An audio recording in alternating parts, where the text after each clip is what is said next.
ഉദയ ബേബിക്കുട്ടനോ? എന്റെ വിറയിൽ ഇതുവരെ മാറിയിട്ടില്ല. ഉദയം ഫിലിം ന്യൂസ് വായിച്ചോ? ഇല്ല, എന്ത് പറ്റി? ആരാണ് ഈ അജയൻ? അജയനോ? സോന ഫിലിംസിന്റെ പുതിയ പടമില്ലേ, അതിന്റെ തിരക്കഥാകൃത്ത്. എനിക്കറിയില്ല, എന്താ കാര്യം? പടത്തിന്റെ റിപ്പോർട്ടും ചില സീനുകളും എല്ലാം ഇതിൽ വന്നിട്ടുണ്ട്. ഉദയന്റെ തിരക്കഥയിലെ അതേ സീനുകൾ, അതേ ഡയലോഗുകൾ. ഉദയൻ ആർക്കെങ്കിലും തിരക്കഥ വായിക്കാൻ കൊടുത്തോ? ഇല്ല, ബേബിക്കുട്ടൻ അല്ലാതെ ഇല്ല, ആരും വായിച്ചിട്ടില്ല. ഇല്ലുദയ, നമ്മൾ ചതിക്കപ്പെട്ടിരിക്കും, എനിക്ക് ഉറപ്പാ. പക്ഷെ പ്രതാപൻ അങ്ങനെ ചെയ്യൂ?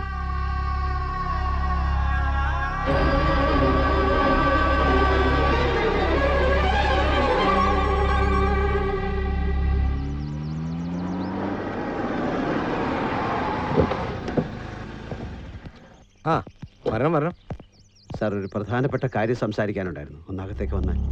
ഉദയന്റെ മുഖം എന്താ വല്ലാണ്ടിരിക്കുന്നത്? ഞാൻ പറയാം സാർ.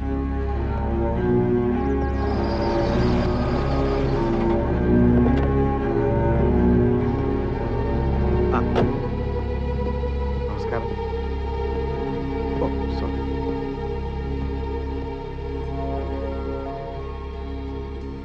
തിരക്കഥയുടെ സീറോസ്കോപ്പിയിലെ രാജപ്പൻ നമ്മുടെ ഈ തന്നത് ഒറിജിനൽ ഉദയന്റെ കയ്യിലുണ്ട്. ഞാൻ അന്നേ പറഞ്ഞില്ലേ ബാലമ്പിള്ളേ, ഇത് വിവരമുള്ള ആരോ എഴുതിയ തിരക്കഥയാണെന്ന്. ഉദയ, ഞങ്ങൾ നിരപരാധികളാണ്. കിട്ടുന്ന സ്ഥലത്ത് നിന്നെല്ലാം കടം വാങ്ങിച്ചിട്ടാണ് പടം ചെയ്തുകൊണ്ടിരിക്കുന്നത്. ഉദയന്റെ വിഷമം ഞങ്ങൾ മനസ്സിലാക്കുന്നു. പക്ഷേ ഇതിന്റെ പുറത്തൊരു കേസോ കൊണ്ടാവേണ്ടി വന്ന ആത്മഹത്യയല്ലാതെ വേറെ മാർഗമില്ല. രായപ്പനെ വിളിച്ചു വരുത്തിയ സത്യം തെളിഞ്ഞാൽ ഉദയന് ഞാൻ കുറച്ചെന്തെങ്കിലും പണം തരാം. ബാലമ്പിള്ളേ, അനാവശ്യം പറയരുത്. സത്യനെ എന്താ തെളിയാനിരിക്കുന്നത്? ഉദയൻ എങ്ങനെയുള്ള ആളാണെന്ന് എനിക്കറിയാം. അതെനിക്കറിയാം. അപ്പൊ നമുക്ക് കഥാ തിരക്കഥാ സംഭാഷണം ഉദയഭാനു എന്ന് വെക്കാം. നിങ്ങളുടെ പേരിനും പണത്തിനും അല്ല ഞാൻ വന്നത്. എന്റെ ജീവിതത്തിന് വില പറയരുത്. ചോര വേർപ്പാക്കി ഞാൻ ഉണ്ടാക്കിയ തിരക്കഥ ഇനി എനിക്ക് സിനിമയാക്കാൻ പറ്റുമല്ലയോ? അതിനി എങ്ങനെ നടക്കും ഉദയ? മതി, അതറിഞ്ഞാ മതി.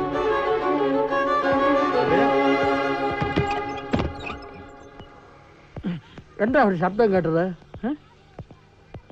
കുറ്റം ചെയ്തത് ഞാനാണടാ.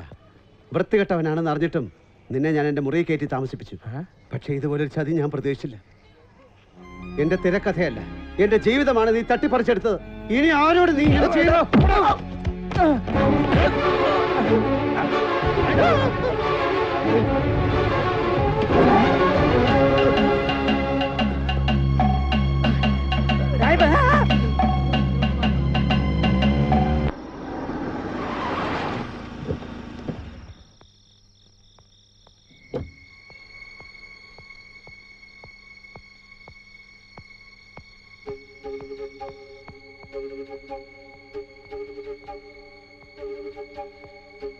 ഇങ്ങോട്ട് ഇരുന്നാട്ടെ.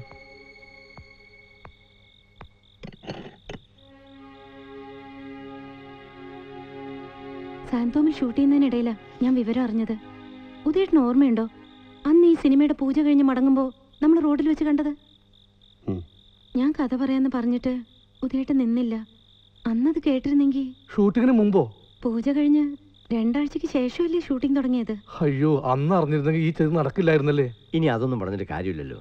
പക്ഷേ അയാളെ പോയി തല്ലിയത് കൊണ്ട് എന്താ പ്രയോജനം? അത് തന്നെയാണ് ഞാനും ഉദയനോട് ചോദിച്ചത്. ഒരു മോഷണം നടന്നാൽ സാധാരണ നമ്മൾ എന്താ ചെയ്യാ? പോലീസ് സ്റ്റേഷനിൽ പോയി കംപ്ലൈന്റ് ചെയ്യും, അല്ലെങ്കിൽ കോടതിയിൽ പോവും. ഭാസ്കരൻ എഴുതിയ തിരക്കഥ പോയപ്പോ അങ്ങനെയാണോ ചെയ്തത്? ഗാലറിയിൽ ഇരുന്ന് വിസിലടിക്കുന്ന പോലല്ല ഗ്രൗണ്ടിൽ ഇറങ്ങി കളിക്കുന്നത്. എന്റെ എത്രയോ മാസത്തെ ആലോചന, എന്റെ സ്വപ്നം, എന്റെ ആദ്യത്തെ സിനിമ എല്ലാം പോയി.